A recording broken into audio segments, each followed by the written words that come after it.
Welcome to the Slop Farm. Enjoy the video.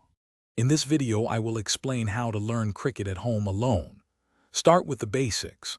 Find a clear, safe area, perhaps your backyard or a garage, with at least 10 feet of open space.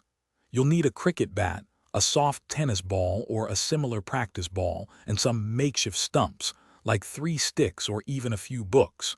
Setting up your practice zone properly is the first step to mastering the game. Now, let's focus on batting. Stand in front of a mirror to perfect your stance and grip, ensuring your weight is balanced.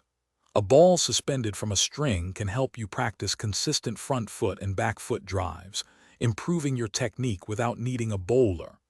Gently throw the ball against a wall and hit it back, focusing on timing and hand-eye coordination. Repeat each drill 10 to 15 times.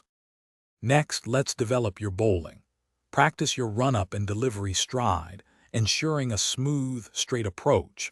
Focus on your wrist position and release point to achieve consistent accuracy. Set up a single stump or a small target and aim for it repeatedly. Try to hit the target at least 5 out of 10 times. This repetition builds muscle memory and improves your control, making your bowling more effective. Finally, let's cover fielding and catching. Throw a soft ball against a wall and practice catching it with both hands, focusing on soft hands and quick reactions. Roll the ball along the ground and practice stopping it cleanly, mimicking ground fielding.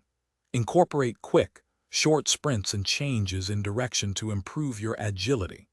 Dedicate at least 15 minutes to these drills daily to enhance your overall cricket skills. Thanks for watching. Consider subscribing if we helped you today.